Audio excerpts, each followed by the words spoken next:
చూడండి ఈ రోడ్డు చూశారు కదా నిర్మాణం. అంటే ఈ రోడ్డు ఈ విధంగా కారణం ఏంటంటే గత నెల క్రితం పక్క గ్రామాల్లోని తార్ రోడ్ వేశారు.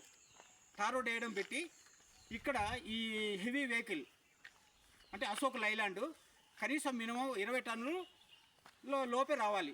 కానీ హెవీ లోడుతో రావడంలోని మినిమం 40 టన్నుల వరకు ఆ కాంట్రాక్టర్ వేసే పద్ధతి మీద రావడం పెట్టి రోడ్డు పూర్తిగా పాడైపోయింది. ఇలాగే మొత్తం వంటలమూడు పంచాయతీలో ఇదే ఉంది. అలాగే చోడుపల్లి గ్రామంలో కూడా మినిమం తార్ రోడ్ వేసి మినిమం 3-4 సంవత్సరాలు అయింది. మొత్తం పాడైపోయింది. ఎందుకంటే హెవీ వెహికల్స్ వెళ్ళడంలోని మొత్తం ఇలా పాడైపోయింది. అంటే ఒక గ్రామానికి తార్ రోడ్ వేస్తారు, కానీ కాంట్రాక్టర్ ఏం చేస్తున్నారు, అతను తొందరగా పని కార్యక్రమం చేద్దామనేసి హెవీ లోడ్తో వేయడంలోని రోడ్డు అస్తమితంగా మారిపోయింది. ఇదే రూట్లోని మనకి ఇప్పుడు దైవంగా పూజించే అమ్మవారు ఇదే రూట్లోని అంటే ఇక్కడే అమ్మవారు వెలిశారు, మోదకొండ అమ్మవారు. ఇప్పుడు అదే విధంగా రాష్ట్ర వ్యాప్తంగా మనకి పండగ చేసుకుంటాం అమ్మవారు మోదకొండ పండుగ. ఇక్కడ దిమాడల చెట్టు ధరని అమ్మవారు దేవత వెలిశారు. ఆ దేవత కూడా ఇదే ఉంది. కానీ ఇక్కడ దయచేసి ఇప్పుడు ఇంజనీరింగ్ అధికారులు ఇంజనీరింగ్ వాళ్ళు టెండర్ వేసినప్పుడు కాంట్రాక్ట్స్ ఒక నిబంధన పెట్టాలి. ఎందుకంటే హెవీ వెహికల్ వెళ్ళడంలోని వాళ్ళు డబ్బులు చేసుకుని వెళ్ళిపోతున్నారు, సొమ్ము చేసుకుని. కానీ ఇక్కడ ఏంటంటే మనం ఏజెన్సీ ప్రాంతంలోని ఉన్న పక్క గ్రామాల వాళ్ళు చాలా ఇప్పుడు వర్షాకాలం వచ్చిందంటే వెళ్ళలేని పరిస్థితి, ఇక్కడ పడిపోయే పరిస్థితి, ప్రమాదాలు కూడా జరుగుతున్నాయి.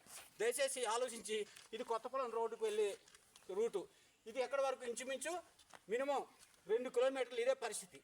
అక్కడ మంచి తార్ రోడ్ వేశారు, 4 రోజులకి ఇది అస్తవ్యంగా మారిపోయింది. అంటే హెవీ వెహికల్. దయచేసి జిల్లా కలెక్టర్ వారు స్పందించి రోడ్ల కోసం టెండర్ వేసినప్పుడు కాంట్రాక్ట్స్ ఒక నిబంధన పెట్టే కార్యక్రమం చేయాలి. ఎందుకంటే దీనికి ఇంకో బడ్జెట్ వేస్తే ఇంకో గ్రామానికి పనికొస్తుంది. కానీ మరి ఈ విధంగా ఉంది కాబట్టి దయచేసి సంబంధిత పంచాయతీ అధికారులు నాయకులు కూడా దృష్టి పెట్టుకొని హెవీ వెహికల్స్ రాకుండా దానికి నిబంధన ప్రకారంగా 20 టన్నుల లోపే అంటే ఇంచుమించు 40 టన్నులు వచ్చేటట్టుగా వాళ్ళు కాంట్రాక్ట్స్ వేసుకుని వెళ్ళిపోతున్నారు. కానీ ఇది కొత్తపల్లి రోడ్ చూడండి 2 కిలోమీటర్లు. అలాగే చోడుపల్లి అది కూడా పాడైపోయింది. అంటే మనకి బడ్జెట్ వేసిన దగ్గర వేసింది కాబట్టి ఇంకో గ్రామానికి పనికొస్తుంది. దయచేసి కలెక్టర్ వారు దృష్టి పెట్టి దీన్ని ఇలాంటి టెండర్ రోడ్లకు వేసినప్పుడు దయచేసి నిబంధన పెట్టి హెవీ వెహికల్స్ కాకుండా పద్ధతి ప్రకారంగా లోడ్ వెళ్ళేటట్టు చూడాలని నా యొక్క విన్నపం. నా పేరు జనపరెడ్డి అప్పారావు.